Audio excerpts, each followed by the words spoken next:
everyone to another edition of Play It Through, and on this edition it's Startropics, brought to us by Nintendo.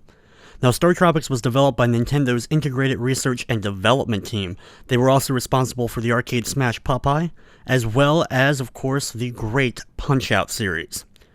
Startropics is an adventure game similar in vein to the Legend of Zelda series, and it also happens to be one of my absolute favorite games of all time. In the game, you play as Mike, who is armed with only his yo-yo, trying to save his uncle, who went missing in the tropical islands. We'll begin our adventure on the sea island and then travel by submarine to island after island, exploring different dungeons, meeting new characters, and completing many great adventures. So without further ado, let's get started with Startropics for the NES. When you start up the game, you get a really awesome intro that always stuck with me, with the daytime fading to night and the title screen of Startropics popping up. Once you start up the game, you again have to register your name, just like the Legend of Zelda series. Of course, we'll play as Corn here. And then we jump into the Prelude, chapter number 1. The game is broken up into two different modes. You have the overworld map that we're seeing here for the first time, and you also have the dungeon maps. When we start up the game, we work our way down the bottom of Sea Island to the very first village of the game. This is where our uncle, Uncle Jones, actually started his adventure as well, and where he took off from. When you make it here, many of the characters you can interact with and talk to, and you actually need to in order to advance the story. After talking to a few of the characters, you'll be able to then stop into the hut and meet with the chief himself of the village.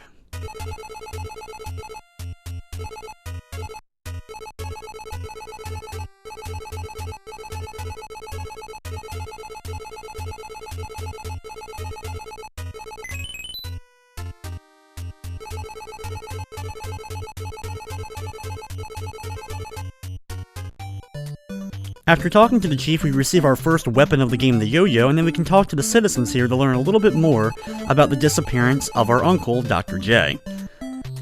The game does this in a few locations, and is probably one of the only things I'm not a huge fan of, having to talk to pretty much most people in the entire village before a guard will move so you can actually enter the next part of the story. After talking to the citizens that I talked to, you'll be able to enter the first dungeon.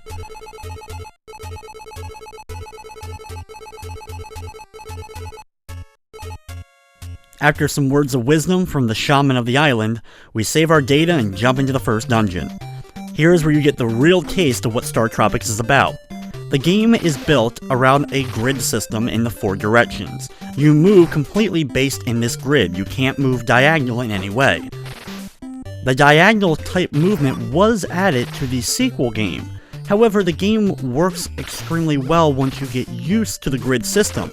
You'll realize that all the puzzles and everything is set up to work along with this system.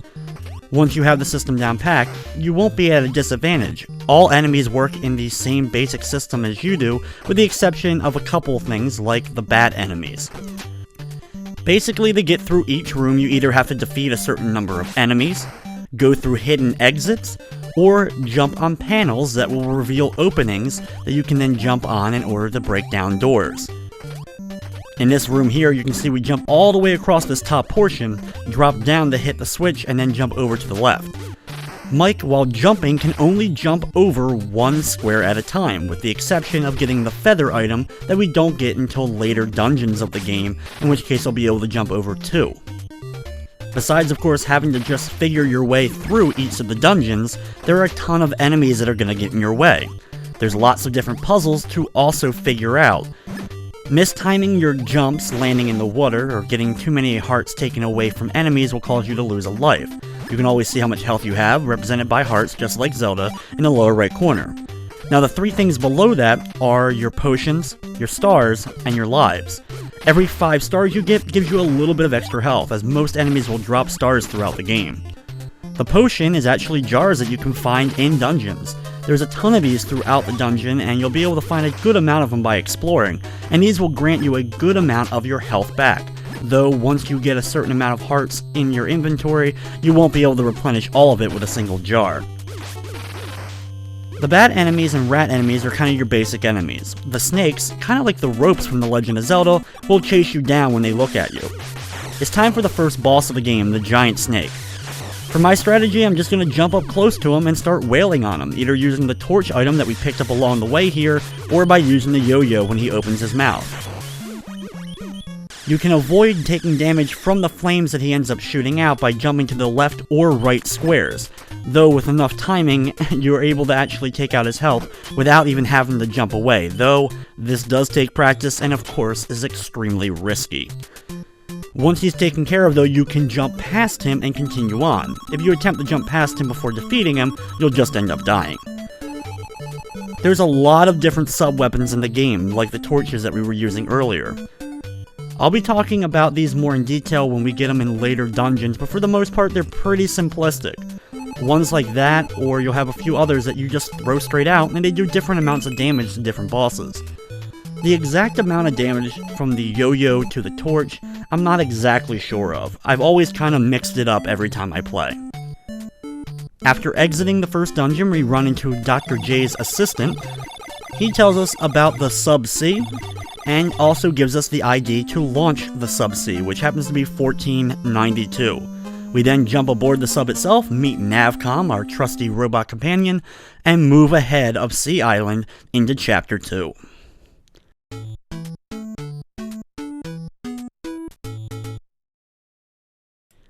Chapter number 2 is Dolphins. Right away, we meet, well, a dolphin at the very beginning of the chapter, and thankfully Navcom has a way to actually translate this.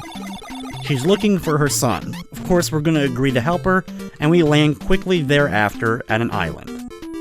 The mechanics of the ship work rather well. It's just simple moving, but you can also actually go through walls.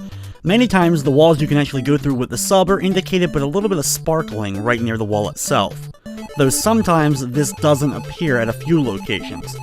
We're gonna get out of the sub and check in this hut real quick to talk to this woman who mentions a bottle on the beach. The bottle itself does not appear until after we talk to her.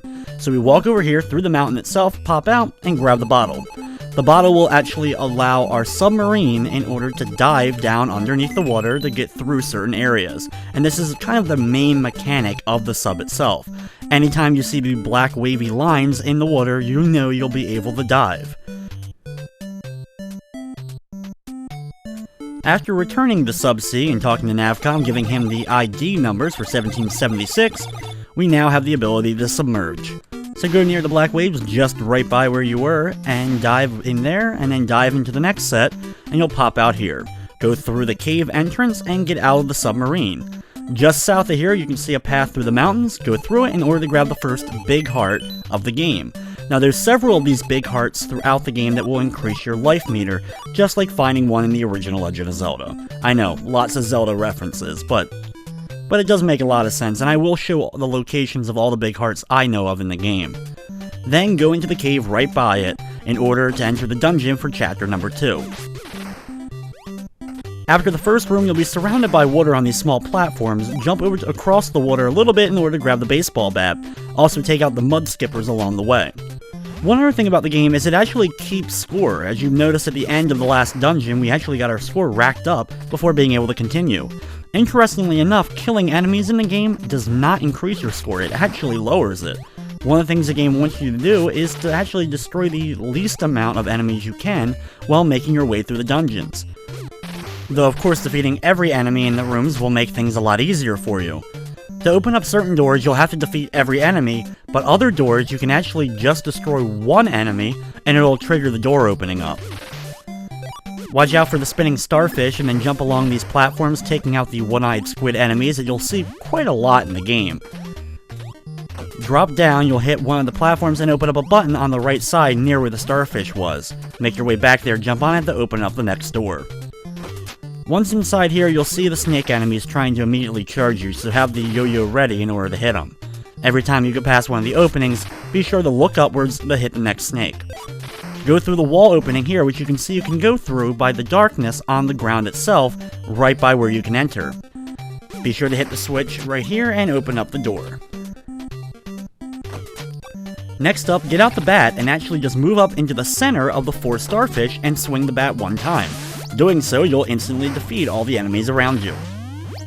While we don't get the bat very often in the game, it can be useful to clear out multiple enemies at once since it has such a big hit radius. In the next room, get up, grab the hearts to increase your health, and then hit the switches.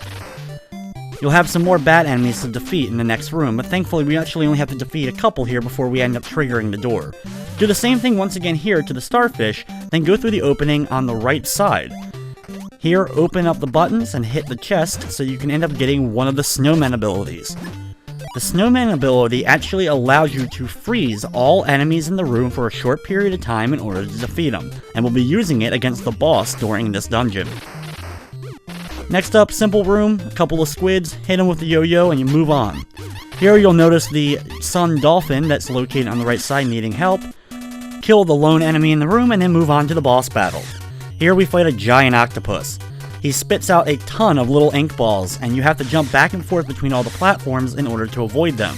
After a while he will come down, and when he does, then use the freeze ability and start attacking him massively with the yo-yo. If you can mash the button quick enough, you actually can defeat him before he's ever able to unfreeze and get away from you. Usually the average, though, is you have to use both of your freezes in order to have enough hits with the yo-yo to get rid of him. Once he's taken care of, though, the dolphin is freed and we've completed Chapter 2.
So the first 2 chapters of the game really weren't too long. They featured 1 dungeon and only 1 town so far we visited.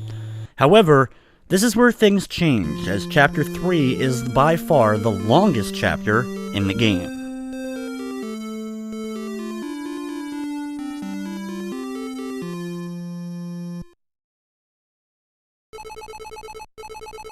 We wake up on a beach after wrecking our sub. As you can see, it's surrounded by rocks in the water, and unfortunately, we're not going to be able to go anywhere until we fix it.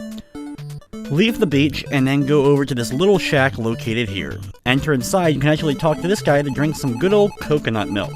Doing so will actually replenish all your hearts.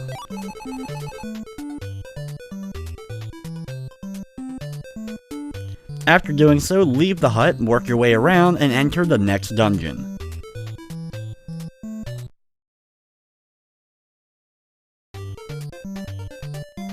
This is just one of many dungeons located in Chapter 3, and we're introduced to a new enemy right away, the dodo birds. Walk in the room, take out all 3 of them, which they do take several hits from the yo-yo in order to kill them, and they're also a little bit quick. So you'll have to be careful that they don't accidentally run into you, and they do take away a decent amount of health every time they run into you as well. The next room introduces the monkey enemies. These guys bounce back and forth, usually located in rooms similar to this, where they can jump over water easily.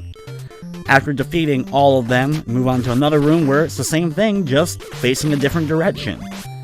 Take all these wonderful monkey creatures out before they end up jumping onto you, and then move to the next door. Thankfully, even though they have wings, they don't actually fly around the room like the ones from The Wizard of Oz.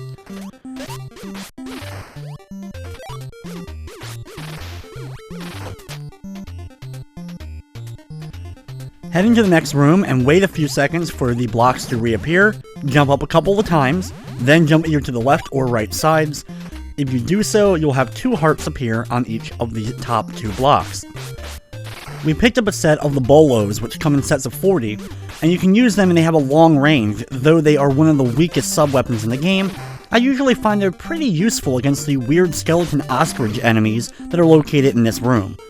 After defeating those with the bolos, switch back over to the yo-yo and take out a couple of the dodo birds before going into the left room. Next up, pretty common room, but it is dark, so you want to take 2 full steps in, then jump up. You'll land on the block that turns back on the lights, and then you can easily maneuver around the rest of the room, and you'll arrive at the exit. Exit out of the room, you'll rack up your score, and you'll be able to enter the small village located just north of where we currently are.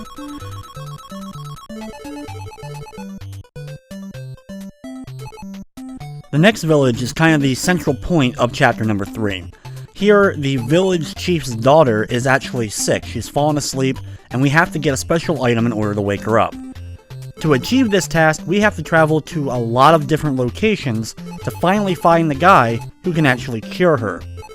This also happens to be another one of the towns where you have to do a lot of exploring and talking to every citizen in order to open up the hut to the chief's place.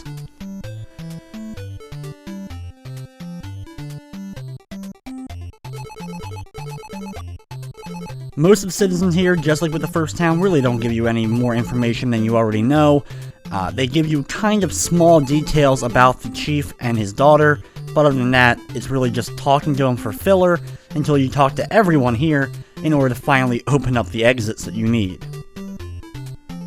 Over here to the right is a little bit of a maze here through the jungle. Check out with this guy up here, he'll tell you nothing, as he'll just give you dots for his response, but you do need to talk to him in order to open up the entrance to the chief hut. You also have to do the same by traveling around here to talk to this guy located in the lower right. He mentioned She-Cola for the first time. If you haven't already gotten it, all the towns pretty much in Startropics are named something Cola. Usually pretty funny stuff. For example, She-Cola, that we'll be traveling to later, is a kingdom of all females. After finally talking to everyone, we're able to enter the chief's hut. Walk around the entrance and talk to the chief himself.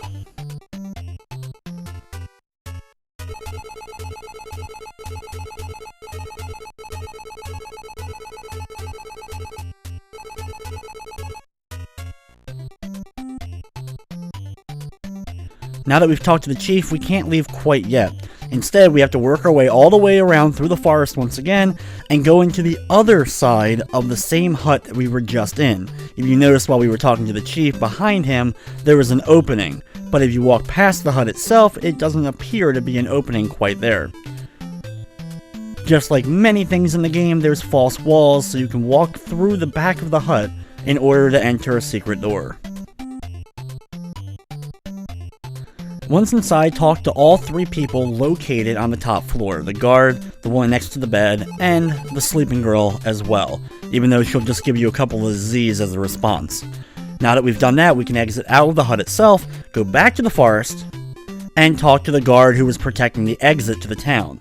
He'll finally move now, and we can continue on.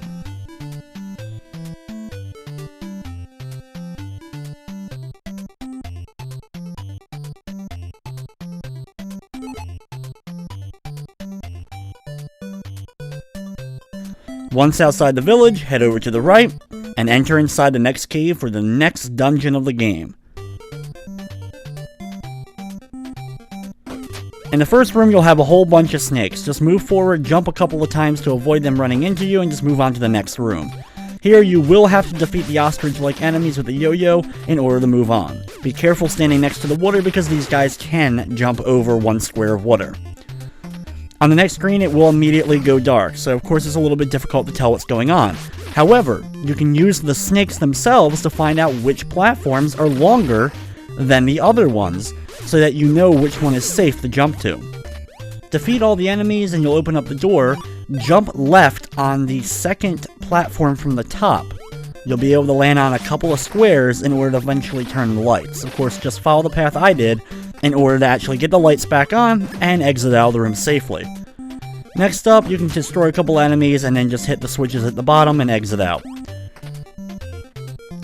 Once here, you have a very similar room that we saw earlier, except you have to jump 3 times up in order to get to the buttons at the top, and then the next room, you go down the stairs. You can actually lose a life by jumping into the big open abyss in the center. I love the effect in these rooms, getting to see it go darker and turn more fiery as you enter deeper into the volcano itself. The next room, there's a sign in the upper left corner. Grabbing it, you'll get a set of lives. You'll either get like +2, +3, or unfortunately in this case, a -1. Whatever you end up getting on the sign is how many lives you end up getting. Fortunately for me, I end up losing a life. The next room, these fly enemies can be a little bit annoying, but there's a clock you can find by opening up the switch, and it'll freeze all the enemies in place for a few seconds. Eventually they will start unfreezing and slowly start moving until they regain full movement all around. Watch out for the weird slime mud type creatures in the next room, but you don't even have to bother with them as you can just hit the switch and exit on. Here, jump your way along the right side. You can actually jump right over one of the weird mud slime creatures as you make your way north. You want to make sure that you take the right side, because if you take the left side, you may end up leading to your instant death. Next room, just straight walk through and it's time for the next boss. This is one of my favorite bosses in the game. Start off by jumping over to the left, trying to do your best to avoid as many of the projectiles as he fires out. Jump straight up into the upper left corner to hit the switch. This will activate a button that you can jump on to destroy the left platform. Here, walk over to the right, jump onto the bottom right corner of the center block that he's on, then over to the right and hit the next switch. Once you do so, he'll start flashing, his platform will destroy itself, and then he'll fall into the water, cooling himself off, and you complete the boss. The animation and this whole premise is definitely one of my favorite bosses in the game. Once he's been defeated, just head up the staircases and exit out of the dungeon.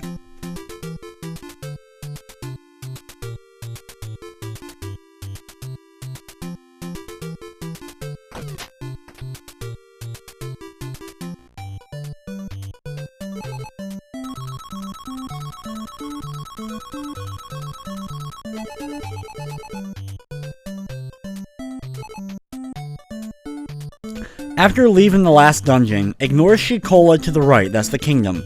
Instead, enter the mountains and then go to the staircase to grab a big heart, and then head to the graveyard, which is located north.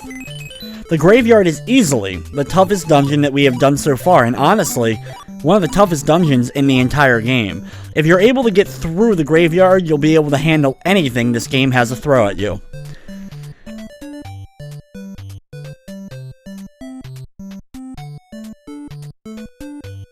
You gotta love that the graveyard is located at the very end of an extremely long walkway.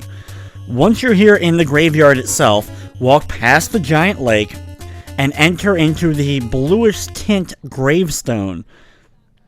Going inside will enter you into the graveyard dungeon. Like I said, this is the toughest. It introduces a bunch of new enemies to us and has an extreme amount of tricks to try to mess you up. Start off by immediately destroying all the skeleton dog-like creatures running around the first room, and then enter the next one. Here you'll see a room very similar to the very first dungeon of the game. Ignore the skulls all at the very top of the screen. Instead, head over to the left. Then jump upwards on this platform, then to the right, in order to open up the door just south of where you're located. Once you're down here, jump over the water, go over to the right immediately and hit this switch. Run over to the left and hit the next one to open the door. There's invisible enemies located in this room that will hit you. Following the path I did will avoid all the invisible ghosts. The next room has the mummy enemies. You'll be seeing these guys a few times throughout the game. They have a lot of health and it'll take a lot of yo-yo hits in order to get rid of them.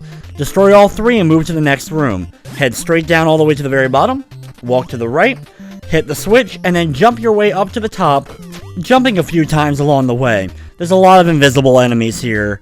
Jumping consistently will sometimes avoid some of the damage you may take normally. The next room's filled with little jumps and a lot of skulls running around. Take out a couple of them that may get in your way, but you want to really go over to the right side, jump up, hit the switch, and then jump down and hit the button. The next room has an invisible enemy, most likely gonna hit you along the way. In the next room, you'll see a slug in a staircase. Do not go in the staircase. Instead, go through the wall to the right. This is one of the first major tricks in the level. If you go through the staircase, you'll exit out back to the graveyard itself without accomplishing anything, and you'll have to travel all the way through the dungeon once again. In the next room, just walk over quickly, hit the switch, follow the path I do in order to hit the next one, and avoid the volcano throwing fire in your direction. Once again, a pretty simple room overall. Next up, the room's invisible, but thankfully it does show you light for a few seconds. But our goal is actually to go through the wall and follow the pattern that I do in order to make it through. This is one of the more difficult early rooms in the game, especially without turning on the actual lights. If you follow this path though, you'll be able to just barely make it through without falling into the water itself, and the next room, thankfully, the lights do turn back on. Next up, you have some weird hands that pop out of the ground and throw some projectiles at you. You can jump over them or just get close enough to the hands themselves, hit them a couple times with the yo-yo to get rid of them. Next up, you have 2 mummies, but you also have 2 volcanoes, but ignore all them and instead jump north. Here you'll land on a safe platform and end up having to take out a couple of the skeleton dogs to move on to the next room. Here you will have some mummies that you do have to fight, but overall not too difficult since there's only 2 of them in the room.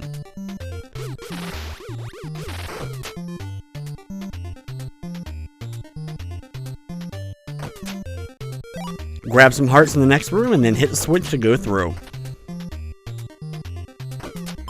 Next up, we grabbed a couple of the rods earlier on. They appear in your magic item bar. You'll have to use one here in order to make 2 invisible ghosts show up, defeat both of them, and a door will open up. Then do the same thing in the very next room in order to open up another door. This is how this level ends up tricking you, because the first time you've had to do something like this in the game. Be sure to grab the mirrors though, located in this room, so you can take out the magicians in the next one. Here, switch to the mirrors and then use them to reflect back the projectiles of the wizards in order to get rid of them. Once you've defeated all the wizards, you'll be able to move on to the next room. Next up is a real pain because you have a lot of mummies and you have to defeat all of them in order to get the door to open at the very bottom. Take your time, try to find some good spots to hide in order to take out each individual mummy. It takes a lot of yo-yo hits in order to defeat these guys, but as long as you're able to keep your distance away from them, you won't lose too much health. If they end up running into you though, you will lose a lot of hearts.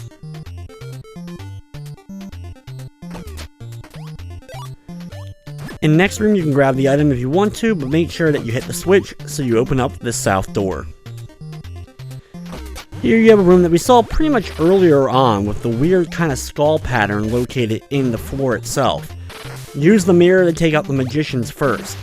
Then take out the individual skulls that are working their way around the bottom of the screen area. They like to jump back and forth between the water and the platforms, so they can be a little bit troublesome to hit, but not too bad.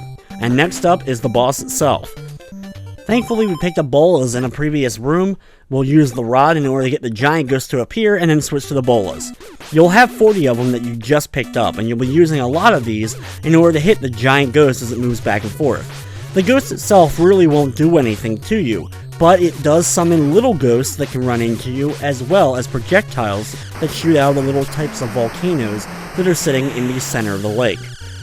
Once you've delivered enough hits to the giant ghost, the door will open on the left side, and you'll be able to escape this dungeon.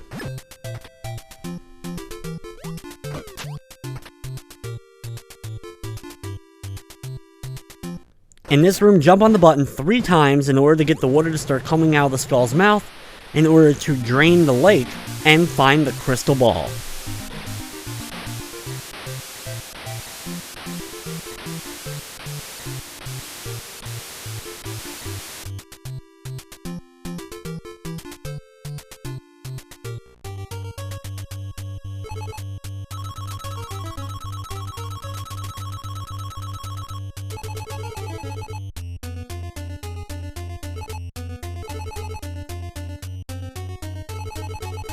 After the lake has been drained, you've racked up your score and saved, grab the crystal ball from the center of the lake, and then exit out of the graveyard to the right side.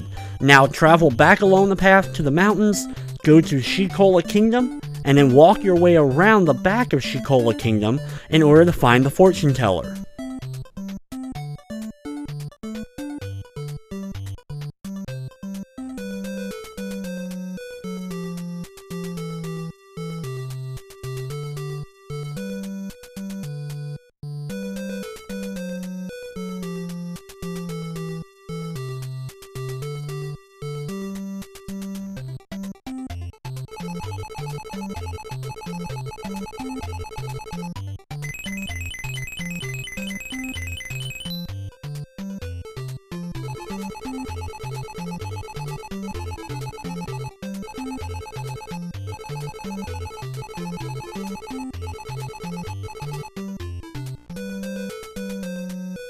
After giving him back the crystal ball, he transforms you into a girl so that you can actually enter Shikola Kingdom.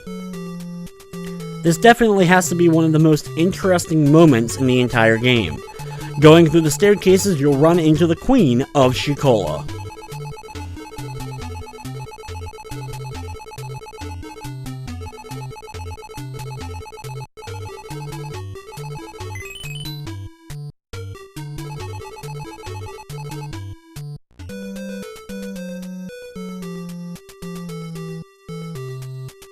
The Queen of Shikola ends up giving you the Shooting Star, a brand new weapon. Now the weapons in the game work that when you have a certain amount of hearts, your weapon will automatically upgrade to the Shooting Star. Once you go below a certain amount of hearts, it'll revert back to the yo-yo. This will happen again later on when we get the Supernova, the best weapon in the game. After talking to the one guard, she tells us that we have to use the magical words of Abracadabra in order to make it through the next area. We also have to jump on the button 10 times in order to activate it.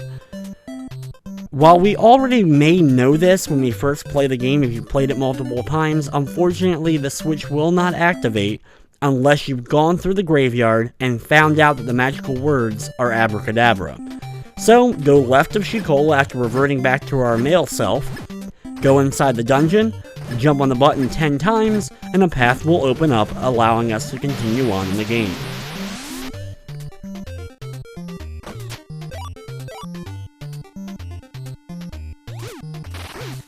The next little dungeon we get to travel through, after going through the magic words of Abracadabra and jumping on the switch, is a pretty short one.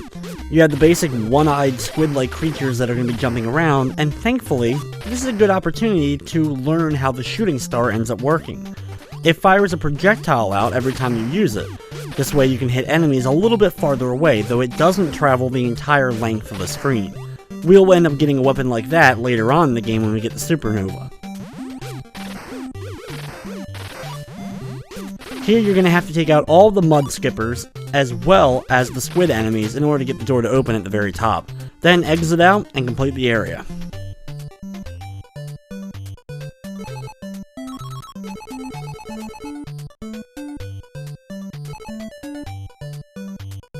After exiting out of the previous dungeon, go through the mountain pass over to the left. You'll see a small hut to the left, but you can ignore that and instead head south and enter into the next dungeon. This is thankfully the final dungeon of chapter number 3. In the first room you'll have a whole bunch of the snake enemies. You only have to destroy the ones that attack you from the very bottom of the screen in order to get the door to open up to the right. There's a few skulls here, so just take those guys out and move easily on to the next room. Now that we have the Shooting Star, the ostrich enemies not only die a lot quicker, but you can hit them from a farther distance with the projectile. These white platforms immediately fall down underneath the water every time you jump on them, so you'll have to be very careful and jump consistently and quickly over them in order to make sure that you don't fall down and lose a life.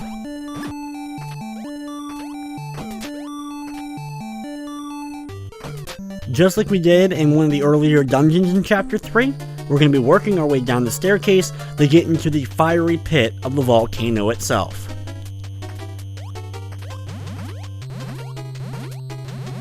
In this area, we have some Kappa enemies that end up popping out of the water itself. They are easily able to be taken care of. They only take 1 or 2 hits in order to defeat them. You'll have to drop on this block and then jump straight up to the North Pass. Next up is a room we've seen pretty similar to earlier on. You have to destroy the Fly and the Mudman and you'll open up the door at the very top.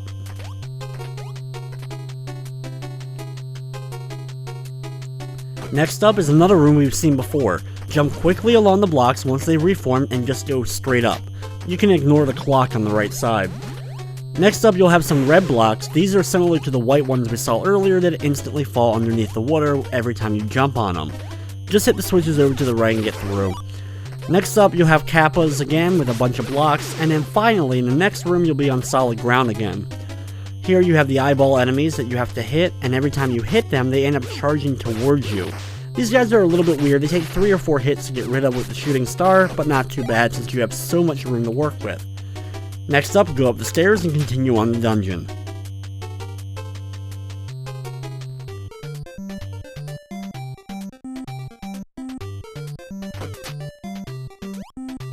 In this room, hit the switch on the left side and jump over to the right. Hit the switch and watch out for the Mudman. He will fire some projectiles, but pretty easy to dodge. Next up, you will have a giant purple horned demon. This guy is extremely slow, but because his sprite takes up so much space, he can easily run into you. After hitting him a couple of times, you will defeat him. In the next room, you will see a green eyeball roaming back and forth. Defeating it will open up the entrance to the next room. Next up, you have a pretty small room with another one of the giant purple demons. After killing him, you will open up the right side. Here you have 4 buttons. The top and bottom ones will open up the bottom path, but that's not actually where you want to go. You want to instead hit the left and right buttons in order to open up the right side of the room. Once you enter, you'll fight another giant purple demon. Hit him about 7 or 8 times and then open up the south entrance. Once you go down, you'll have a singular snake. Pretty easy room overall, but that's not actually where you want to go. Instead, enter the left wall. You'll go through the wall itself, jump on a giant geyser, and you'll shoot up to the top of the mountain. Up here, you will actually meet the guy who can wake up the sleeping chief's daughter, and finally allow us to complete chapter number 3.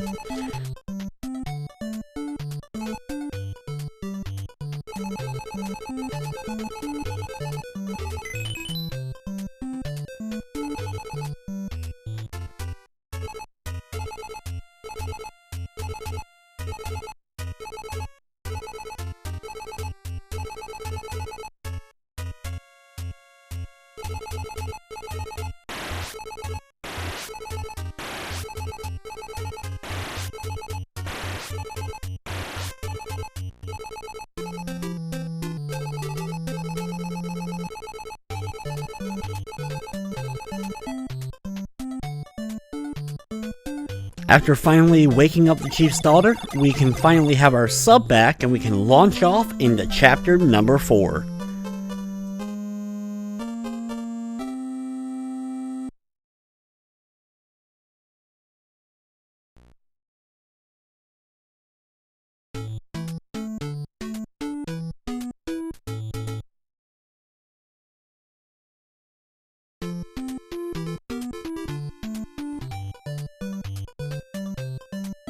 At the beginning of chapter number 4, you will arrive at an island that's actually shaped like a giant whale.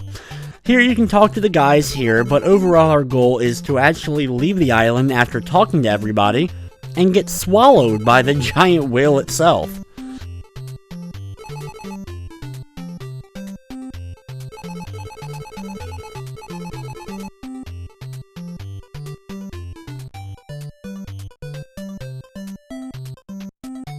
After talking to everyone, go back to the sub, enter inside of it, and then head right past the island. After traveling for a certain amount of distance, you will actually be swallowed by the giant whale.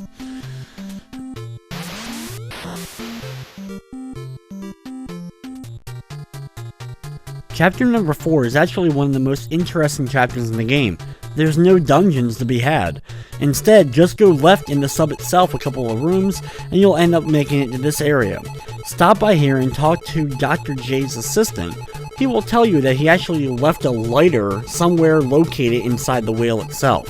So our goal for this chapter is to find that lighter. Thankfully, the path inside of the giant whale really isn't too difficult after you've done it a couple of times.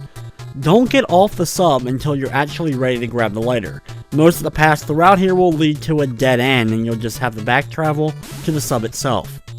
Head up here and actually do the dive underneath the water in order to travel north. Once you made this section, ignore the right side and instead head over to the left side. Once you've traveled, ignore this dive spot and go into this one on the left side right near the entrance to another land area. You'll pop out on the far left side, which you would normally travel to on land. Once here, travel north, you'll go through a very small hallway and be able to eventually travel south.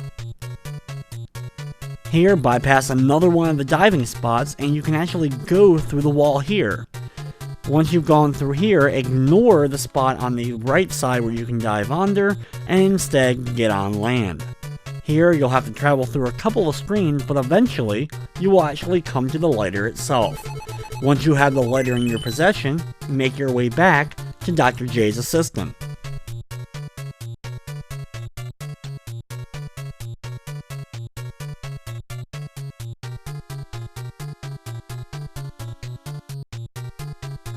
Thankfully, there's actually a shortcut to get back. Instead of making your way all the way through all the things, instead go through this dive spot, then just have south one screen and you'll land right back to where Dr. J's assistant is.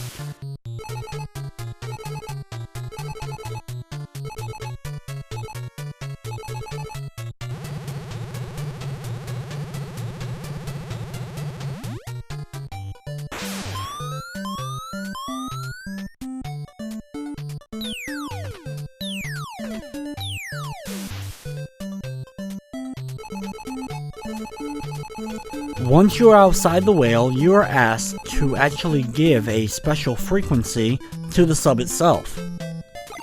If you have bought a complete version of the game, you are given a special letter from Dr. J himself. The letter, once wet, gives you a certain code. The code reveals that 747 is the frequency to enter in order to move on to the next chapter. This is one of the coolest elements of the game, and another special way for Nintendo to actually work around people copying or stealing the game. Chapter number 5 is Captain Bell. In order to make it to the next chapter, you have to actually get rid of a giant pirate ship that is blocking the way. Enter down here into the wavy lines, and then you end up appearing up here. Go through the mountain range in order to land on shore, then head north to the very small hut located just north of where you land. Here you end up meeting a fisherman. The fisherman ends up giving you a worm that you can give to a parrot located left of where we started in the chapter. Once you have the worm in your inventory, head back to the sub and head back to where we started.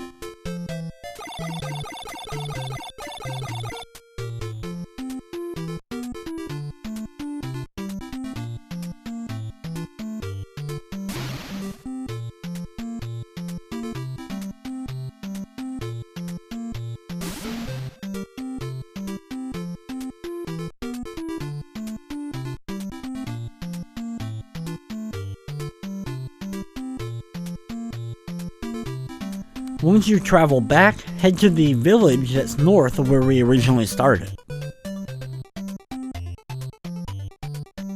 So while in this small little village, you can go around and talk to everybody, and they'll tell you a little bit about Captain Bell. Captain Bell is the guy who actually left his ship blocking the way for us to continue on in our journey. He's the one who has the ship that we have to get rid of, but we have to do a little bit of investigating in order to figure out how to get rid of it.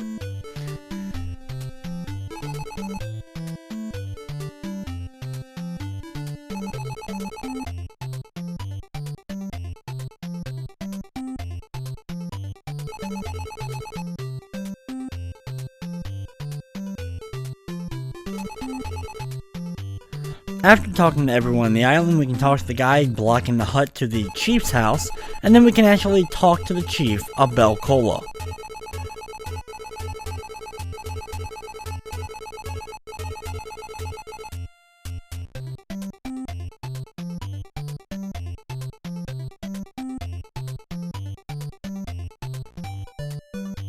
After doing so, head left out of the village, and then head over to a parrot who's sitting alone inside the middle of the forest.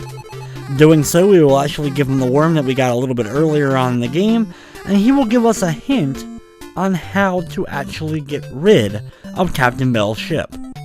Once we've done so, head back to the submarine, and head a little bit over to the right where we are.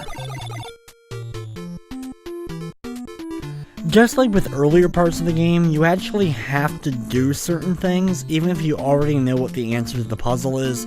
You have to accomplish certain goals in order to actually continue on in the game. So now that we've actually given the worm to the parrot, we can move on and actually enter the special code to get rid of Captain Bell's ship. So we backtrack, go through the wavy lines, and then head back actually through the wall here in order to land back on shore. Once you're back on land, head south and then actually go through the mountain pass itself. It's kind of funny just how many mountains we end up walking through during the course of this game. This one's a little bit tough to get through though, as you have to make that little shortcut through the first path, but eventually you'll arrive at this giant organ of Captain Bell's. You may remember when we talked to the parrot earlier, he gave us the lyrics, "Do me, so far, do me," which is like do, re, mi, fa, sol, la, and actually corresponds with the keys on this giant organ. Input what the parrot told us and you'll eliminate the fire on the left side. This is definitely one of my favorite puzzles in the game. Once the fires have dissipated, you can actually enter the staircase. While traveling through, there's another staircase over to the right. When you enter this one, you may notice that the room is empty, but on the left side there's a little tint to one of the walls. Go through that and you'll find yourself another big heart, replenish all your health, and go up 1 heart meter.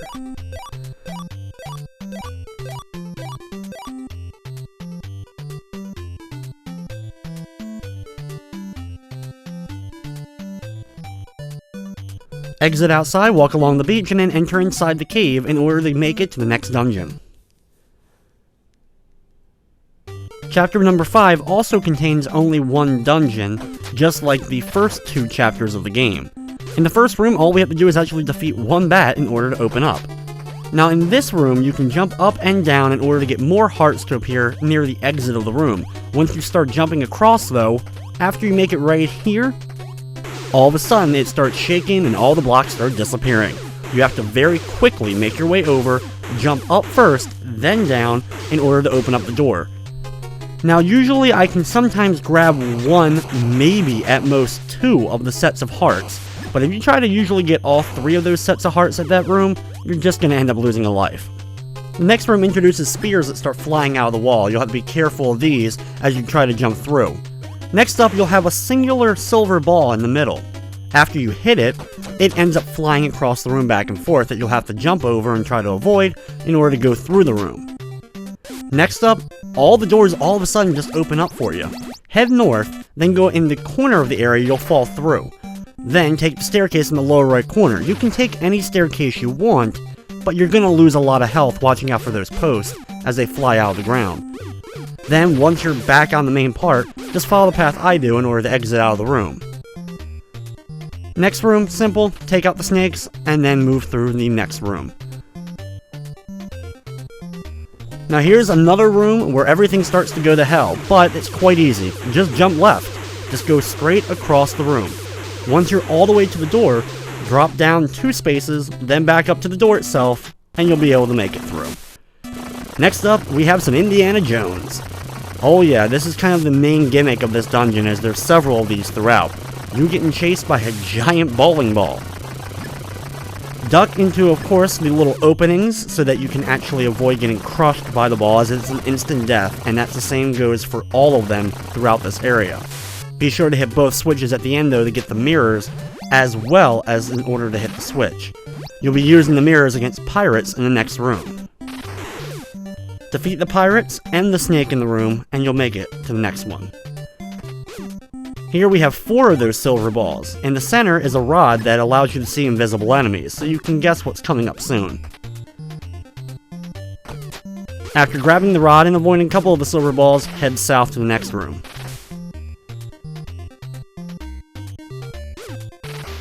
One of the interesting things about the game, and I talked about it at the beginning, was the fact that this was a first-party title from Nintendo. The group that worked on it actually made the Punchout series, and even though Punchout would see arcade releases, as well as releases in Japan, Startropics unfortunately was only released in North America and Europe, which is probably one of the main reasons we've really never seen much of Startropics other than this and its sequel that was released extremely late in the NES lifecycle in 1994. I think like many classic retro fans, we're all waiting to finally get a chance to get a new Startropics game, or at least maybe just a little bit of recognition for the series. Punchout had basically disappeared off the radar, but started slowly sneaking up in little appearances in the Super Smash series, eventually now with Little Mac being in the newest Super Smash Bros. Game. Maybe one day we'll get lucky enough to actually see Mike in a Smash Bros. Game, though I highly doubt it, unfortunately. As you noticed a few rooms ago, I did have to use one of the rods in order to get one of the ghosts to appear so I could sneak through, but overall those rooms were kind of just more of what we've been going through in this dungeon already. Whether it's the posts coming out of the ground, the spears, or the giant rolling balls. Next room, there's a ton of spears. Take your time, you may have to jump a couple of times to straight up in the air to wait a few seconds for the spears to pass you.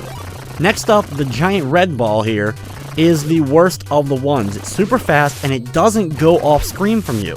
It stays on the screen just going back and forth. When it reaches the edge of the screen, it then immediately turns backwards. So what you'll have to do is keep hitting it over and over again by turning around in order to make it through the room. Next up, switch back over to the mirror and you'll have to take out a couple of pirates, as well as 2 snakes on the left side. This can be a little bit difficult if you don't have the shooting star, but you can still hit them with the regular yo-yo. Next room is, well, the last room of the dungeon. Head through the wall, then head through the top part of the wall once again, and you'll be right next to the switch. Just jump on it 3 times, and you've completed the dungeon and chapter number 5.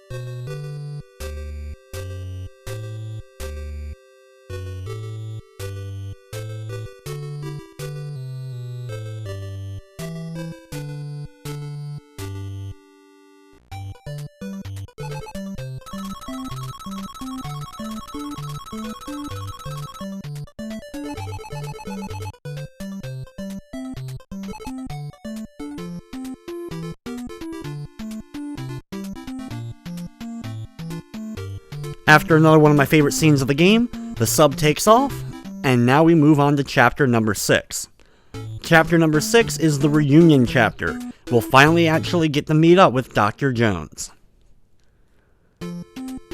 As the chapter begins, start sailing over to the right.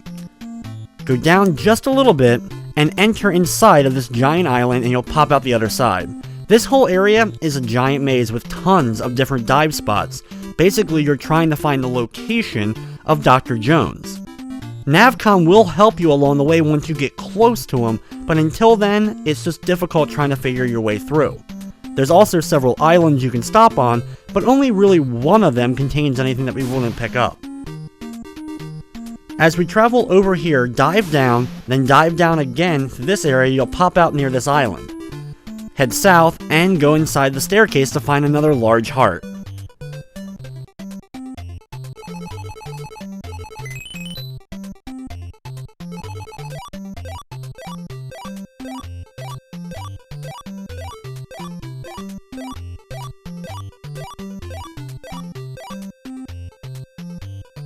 At any point during this part of the chapter, when you re-enter the sub, Navcom will alert you to show you the location of Dr. Jones. He'll give you some coordinates, which is exactly how many spaces north, south, east, or west that you are away from his location. Once we have control of the sub again, just work your way back around the island itself and head over here. Go down and move yourself right through the wall, and here you'll have a ton of dive spots, but the one we want is the second one from the left. As you can see, there's an arrow kind of shaped with the little islands with trees, and it's pointing over to this area, but the only one that really leads here is that one I took. Travel down and go here and you'll pop out once again, then just to the left is the final dive spot that we really need to take. This one takes you all the way north, very far up. From here, you're right near where Dr. Jones is, and Navcom alerts you to this.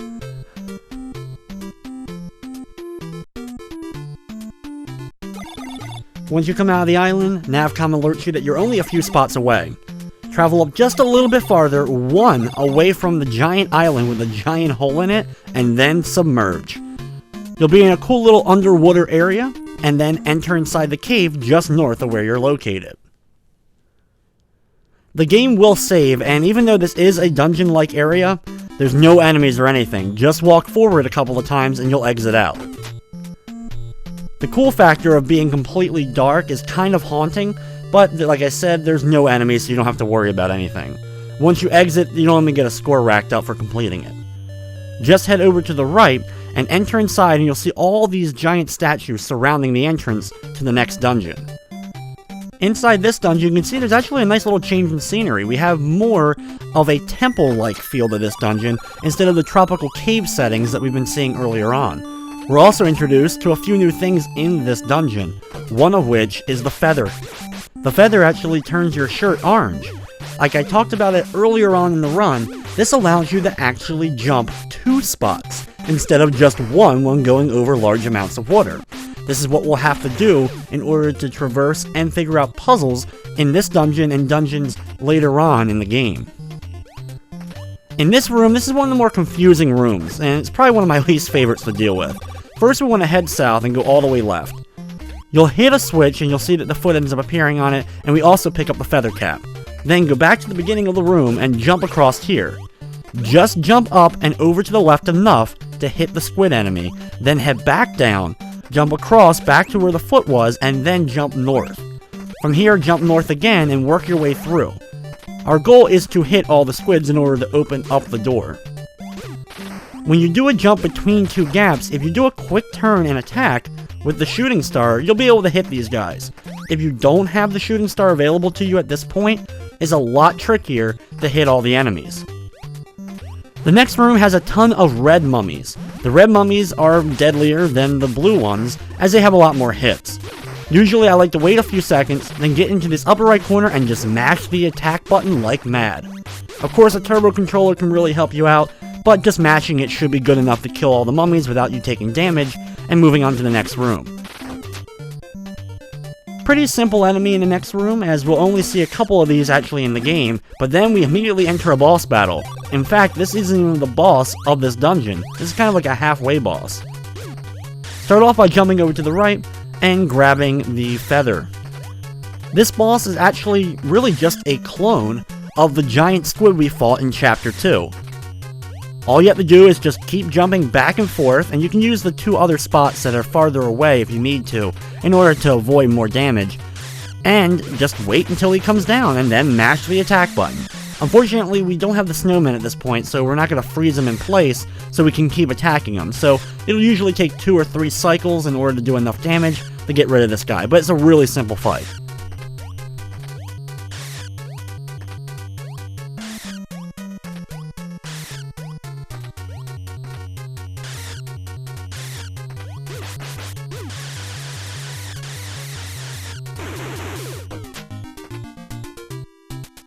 Once he's taken care of, we can move over to the left and go through the door. Next room, very simple, just hit the switches. Now we begin really the second half of this dungeon. We have a few of those shell guys just hanging around in this room. Just hit them. Thankfully, sometimes they do drop some hearts. Now this room is trickier, and I actually mess it up. First off, you want to go through the center part and hit the switch. This will turn on the lights. When you come back in though, you'll see that the lights end up turning back off. You're supposed to go through the top part, get the feather, and then jump south. Next up, I end up hitting these switches, so I can end up getting the treasures located here. You need to get the left treasure. The left treasure contains the baseballs.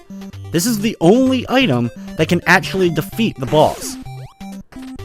See, unfortunately, I didn't stop in the bottom part here first in order to actually open up the doors, so I have to do this area a little bit longer than I normally would. But eventually, I'm able to make it out. Next up, we get a really cool item. These shoes can actually be used to hit all enemies on screen. Use it immediately and you'll destroy all the enemies here and allow you to instantly go through the door. Next up, I like to use them again in order to take out both of the shell enemies, though it does take 4 of them in order to kill those guys.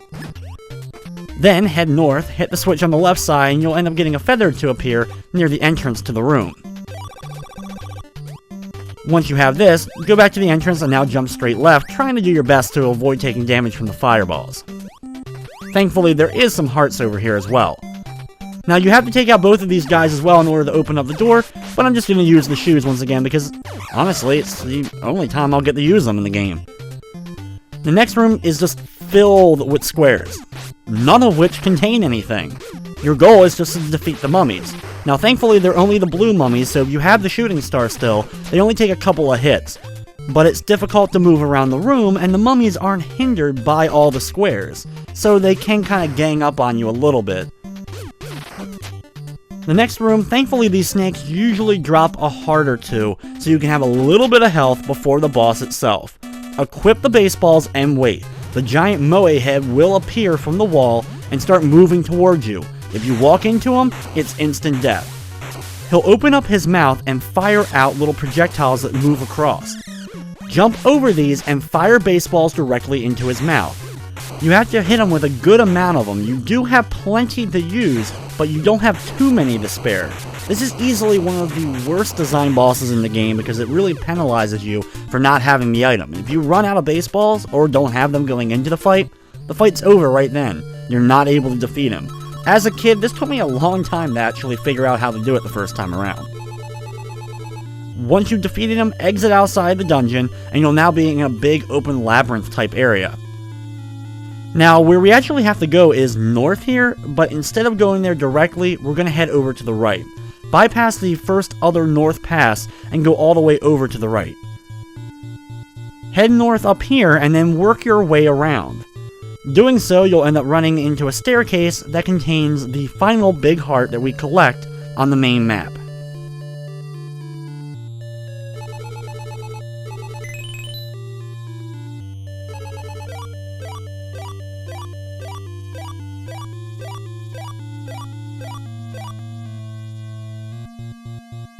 Once your hearts have been replenished, work your way back around and go to that first entrance I mentioned earlier.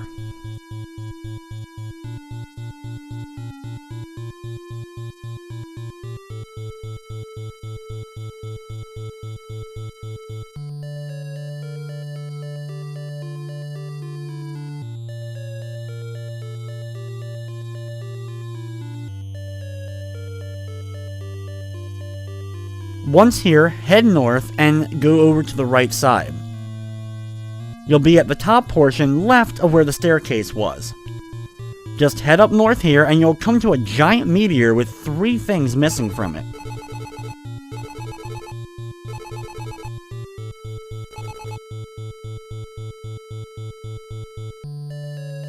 After examining it for a few seconds, head north once again and you'll enter the next dungeon of the game. As soon as this dungeon begins, don't go north, instead actually go right. Jump on one of the squares in order to open up the door north and continue on. That opening to the dungeon is actually one of the most interesting in the game for sure. Next room, a couple of simple rats, and the next one has a couple of just random bats, and just have to watch out for the giant blades, of course, trying to stab you as well. In the next room, we're introduced to a brand new sub-weapon. This one is the throwing star. When you throw it out and then press the button again, it ends up breaking apart into 2 throwing stars that go out left and right or up and down depending upon what way you throw it. You can use this in order to hit all the snakes in the room and then do the same thing in the next room. This is one of the cooler sub-weapons for sure, and you actually use it to help defeat the boss later on. You can defeat the boss without it, but using it definitely helps out.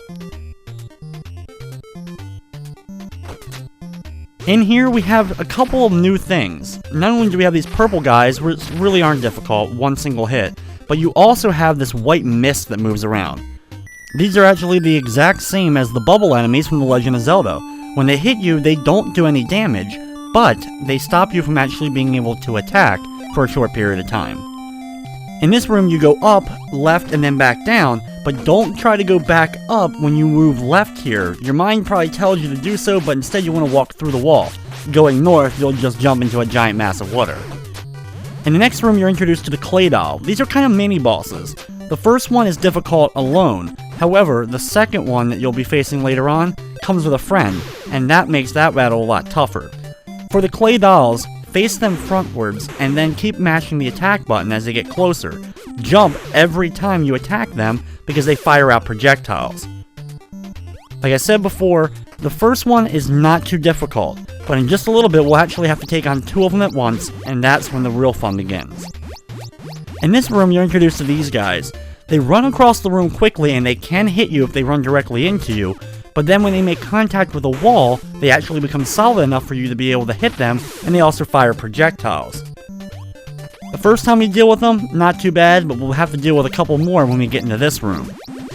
Here you have 2 at a time. You have to defeat 4 total in order to open up the door north.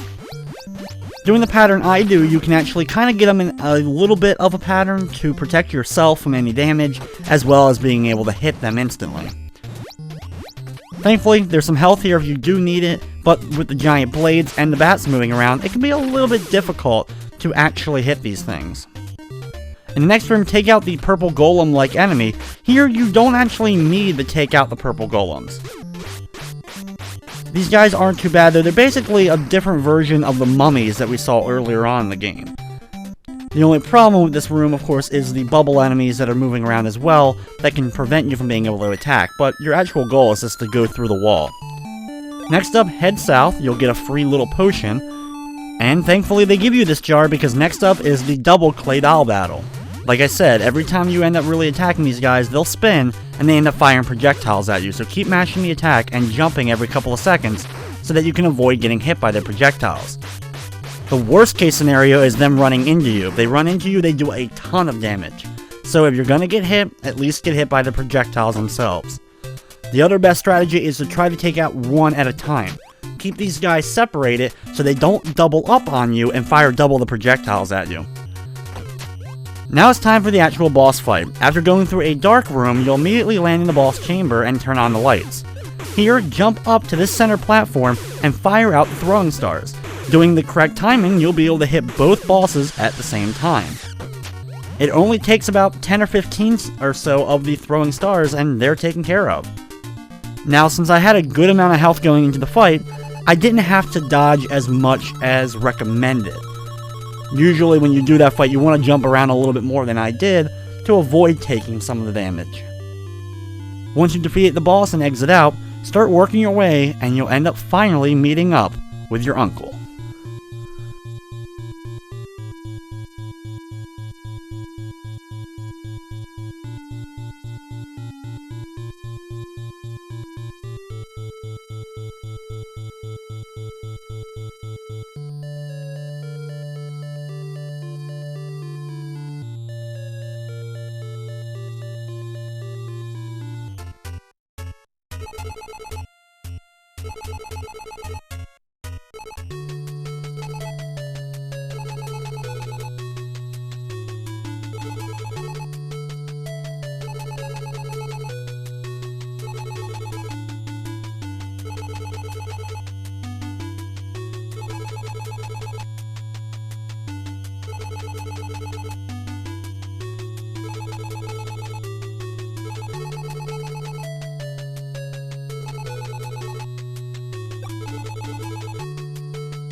Your uncle basically explains everything that's going on about the meteor, the fact that there's aliens here, and what our real goal now is throughout the game. Not only have we saved Dr. Jones, we now actually have to do much more. After exiting out, we head north, and we end up running into a giant spaceship as we enter chapter number 7.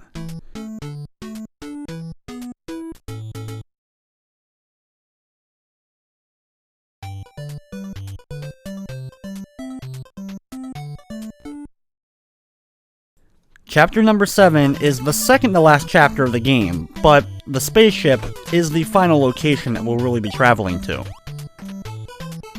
In the first room of this new dungeon, as you can see, we're now inside a giant spaceship, so once again the setting has changed, but also we have new music. Grab some hearts, and this place is a huge maze, and it can be quite confusing. Follow the path I did in order to make it to the first teleporter, then immediately just walk straight forward to the next one. When you pop out here, immediately jump over to the right to get to the pipe lining. Then work your way down, and you'll have to deal with a ton of the robots firing stuff at you. Try to do your best to avoid these guys, and there is a good amount of health here to find, but with more health comes enemies doing more damage. In this area, just keep using the shooting star to hit these pink bike guys before making your way along these platforms. Pick up the ray gun laying on the ground and then go through the warp. Immediately hit the next warp and then head left for the boss fight. Like I said, since the place is a giant maze, unless you follow the path I did, this place can take a long time to get through. For the boss fight, you have to fight 2 giant robots that are constantly firing projectiles at you. I find it best to use the little laser that we picked up in a previous room in order to hit the bosses over and over again, dodging the projectiles from not only both of them, but you also have a turret in the center of the room firing as well. This is one of the toughest fights in the game at this point. There's so many projectiles going on, it can be extremely difficult to dodge anything. So just try to corner one of the guys, keep firing at him to kill him, and then focus on the second one. If you're able to get past this boss, we now are actually exploring the ship itself. Here you'll have the choice of 3 different staircases to go down. The one we won is actually located in the lower right corner. In the next room, just work your way around. Nothing too complicated here. You'll end up running into the first of the giant magical cubes that we need to find. We now have only 2 more that we need to get. For picking up this one though, we get the Supernova, the final weapon of the game. Now just like with the shooting star, it can only be used when you have a certain amount of health. And as you can see, I don't even have enough health to use it right away. But thankfully, there's 2 sets of 4 hearts right at the beginning of the dungeon, so I can pick it up. Now, the Supernova, not only is it more powerful, but it also goes across the entire room with its projectile. This way, you can hit these robot guys from a huge distance, as well as take out the turrets that are moving back and forth. There's also a lot more health to pick up during the area, so by the time you make it to this room, you should have full health. Jump across the platforms, and then jump over to the other side, and just continue going straight. Thankfully, unlike the last area, this place is not very confusing to get through. Be careful of the little turret here, and continue on. In this room, you'll have to watch out as you'll have constant little shurikens trying to fly at you from this entrance. These guys are extremely annoying. They do a lot of damage when they hit you as well. So keep attacking them or jumping over them, get an opening, and just try to get past them. Next, ignore the 2 guys here and just head straight for the warp.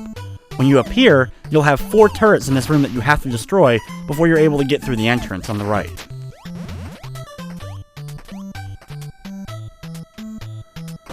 Next up, you'll have some floating little satellite-like dishes moving around, but just ignore them and keep heading over to the right. Here, you'll get the giant power pill. What the power pill does, it actually gives you full health. And I mean full health. It completely fills up your meter. The only negative thing is it doesn't last. What happens is, slowly, half heart at a time, your heart will deplete until you're down to whatever your current base heart level is. But it is a cool little addition. The only thing about them is, you only get these power pills this late in the game, and not too long from now, we're going to have full health anyway. In this room, watch out for the giant laser that does appear and take out the robots individually. Standing in a safe spot is the best way to just wait for the robots to come to you, and then avoid the lasers and go through the door. In this room, you'll have another type of laser gun to pick up. This one shoots out a wave that's actually quite powerful, but you only get 20 shots with it. We will be using it, though, in this room right here, where we have to do a kind of rematch against one of the giant robots that we fought in the previous dungeon. This is kind of like a mini-boss here. It takes about 17 or 18 hits to get rid of this guy with that gun, but thankfully that gun does come in handy. There's an opening in the wall that you can hit, and you can see another one here. You have to actually attack the crack in the wall in order to open it up. Only the one I just passed has an item in it. The one before that doesn't. In here, there's a ton of satellite dishes. The red ones now actually do fire projectiles, unlike the gray ones. But just grab the hearts along the way and keep moving on. Here, these things are really, really deadly. Time your jumps back and forth so that you can avoid taking damage from these things and enter the boss room itself. Now, this boss is very much different than any boss we fought. You can keep wailing on him all you want, but you'll never kill him. What your goal is knock him away, then hit the button, and then go back to the entrance of the room and hit the button again, and it'll destroy the end of his platform.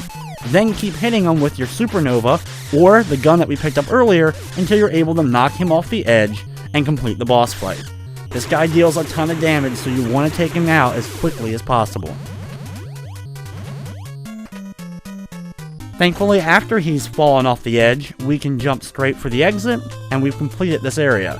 We're now in a huge maze.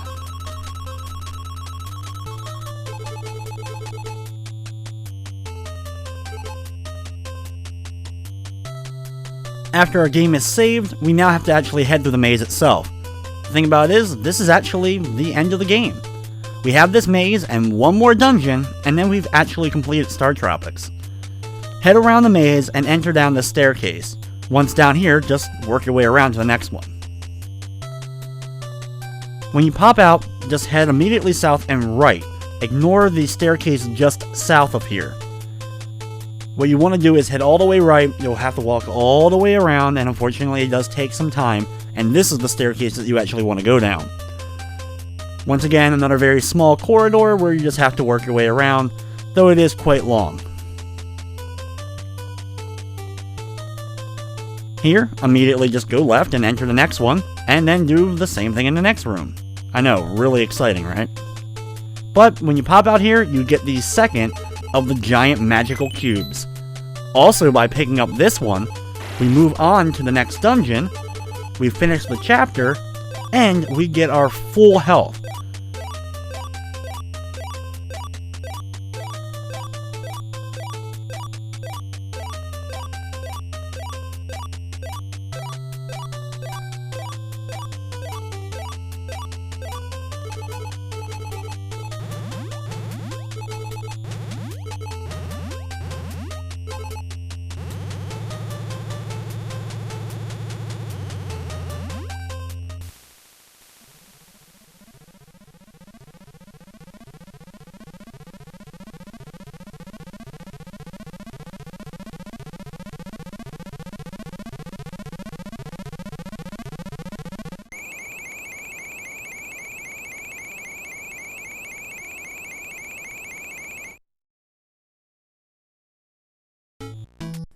It's now time for the final battle of the game, the final dungeon. There's actually 3 boss encounters during this final dungeon. Now, even though we got full health, I don't have health when I go into this actual dungeon.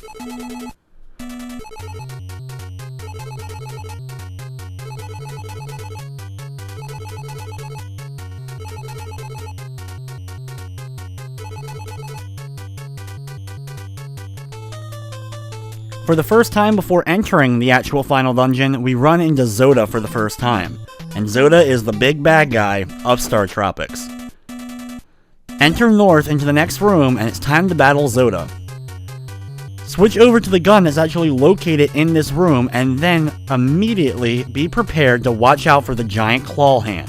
This will instantly kill us at this point with our health. You can't actually hurt the giant claw hand, you have to wait for Zoda's head to appear and start floating around the room. When his eyes bug out, he's ready to fire at you, so back away from him so you can avoid the giant eyes that start flying around the room as well. Thankfully, this fight though isn't really that difficult. It takes about 30 shots with the laser in order to defeat this form of Zoda. For the giant claws, the best way to avoid them is staying about the center, so that when one appears, you'll be able to quickly walk to the left or right in order to avoid it. Once he turns orange, you have defeated Zoda and we move on in the dungeon. We're not done yet. Thankfully, as soon as we enter the next area though, we get one of the power pills to completely replenish all of our health. With the supernova now in our hands, take out the robot and start working your way through. While this uses the same format as all the other dungeons, the way it's kind of set up is kind of a more traditional 2D platforming area. They kind of have just a regular 2D plane of platforms that we move up and down through, and I think it's one of the coolest designs.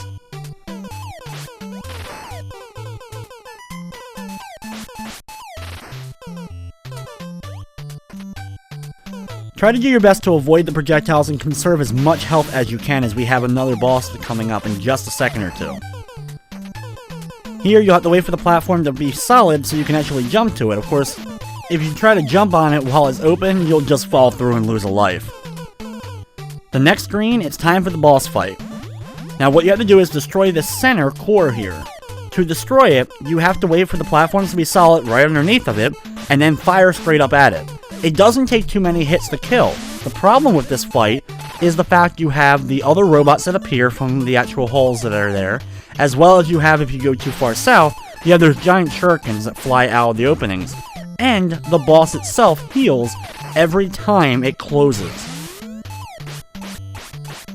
If you're able to deliver enough hits to it though, you'll destroy it, the screens will flash, the power will shut down inside the ship, and now we have only one more boss to go in Startropics. In this room, all these little creatures will start moving their way downwards and try to attack you. They're instantly defeated, but the good thing is, if you've lost a lot of health, these guys do drop hearts a lot. And here we go, the final boss battle of the game, the giant monstrous version of Zelda himself. You basically fight him on this giant square platforms. I find it best to get on them with him and just dodge back and forth and away from him anytime he gets close. Since the supernova itself can hit such a long distance, you don't have to be right next to him to hit him. But of course, being closer to him, you'll be able to match the attack button much more. He will fire out the little aliens from time to time, so you'll have to avoid those as well. If he jumps on you though, it's instant death. But he doesn't take too many hits before he, well, honestly starts vomiting everywhere and is destroyed.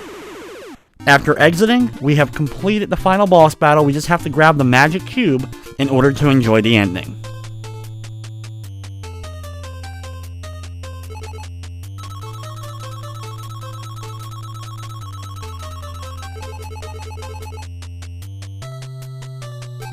In what ends up being a pretty tense moment, as you're making your way through these rooms, the spaceship itself starts exploding. The game's warning you to hurry and grab the last magic cube before the ship is destroyed. Now, of course, these are all actually set when you walk on certain spots. The ship will not destroy itself until you're able to get to the cube. Once you grab it though, you begin the ending of Startropics.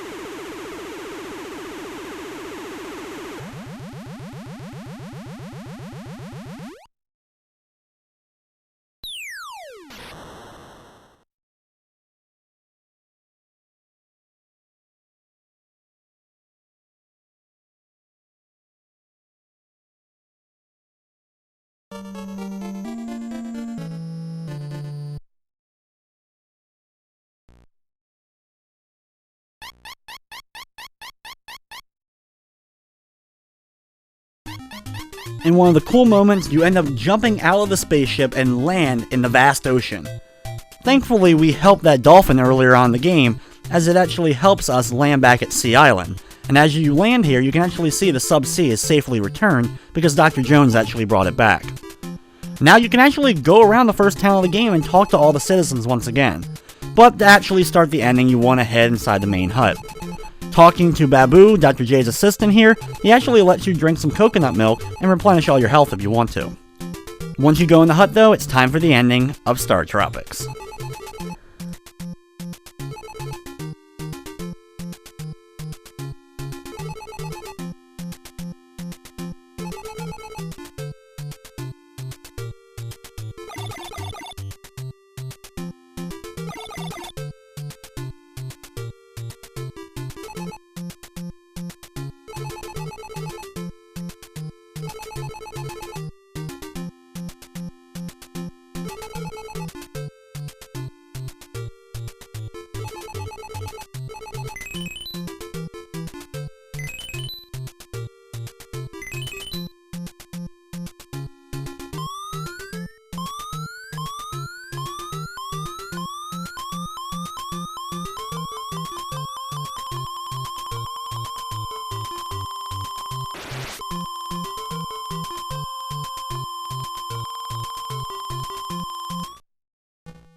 After the end comes up, it then starts to go to the credits scroll.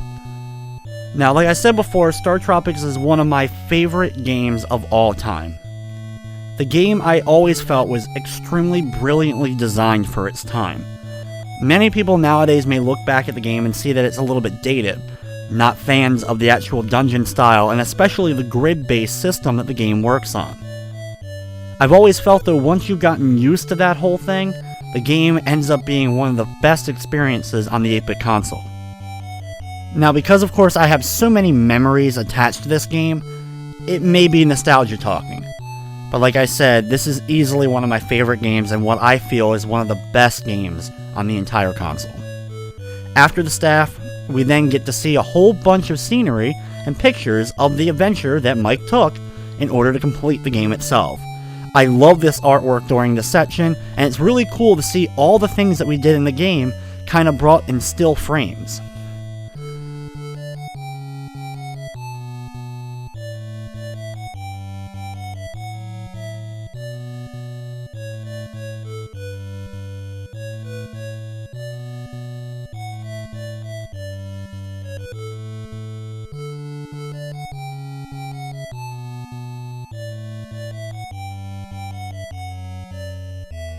You gotta love all the moments of the game, whether it was from saving the dolphins, to turning into a girl to enter the She-Cola Kingdom, playing on the giant organ, riding up a geyser, going to a spaceship. There's so much that goes on in this game in the 8 chapters that you get to play. It's just a really fun experience. Now there was a sequel to Startropics. It was released in 1994 called Zoda's Revenge, and actually has Mike not exploring the islands, but instead actually exploring time and places, going to all kinds of different lands through a giant book that Dr. J ended up finding. Now, a lot of people criticize Zoda's Revenge for not staying to the true nature that the original Startropics had. It also changed the grid-light system in the dungeons, allowing you to actually move in all directions. While some people aren't a huge fan of that, I think it did add a different dynamic to the game, adding puzzles that need to be solved by doing such movements, though I think overall the difficulty in Zoda's Revenge is a lot easier than Startropics. The puzzles aren't quite as challenging, and I didn't find as much difficulty with the boss fights. And even if you're not a fan of the sequel, this game stands so well on its own that many people really never played the sequel until years later, especially considering it was released in '94 and was one of the last first-party titles from Nintendo. Also, like I mentioned earlier on in this run, I would love to see another game. I would love to see Mike brought back. Now, unfortunately, having Ness from Earthbound kind of has some of the same things that Mike may use in the Super Smash Bros. Game, but I still think there's enough diversity if they wanted to make him a fighter, but I'm sure that will never happen. Of course, you saw it mentioned earlier about bananas in the ears, and you gotta love the last picture they end up showing you is, well, Mike with bananas in his ears. We then see the awesome looking Nintendo logo, and that's it. I waited a long time in order to do this video because I wasn't sure if I could ever do this game quite the justice I felt it deserved. You guys will have to let me know if I accomplish that in this video. But anyway guys, that will wrap up this edition of Play It Through. I'd like to thank you for watching, and of course, I hope you enjoyed.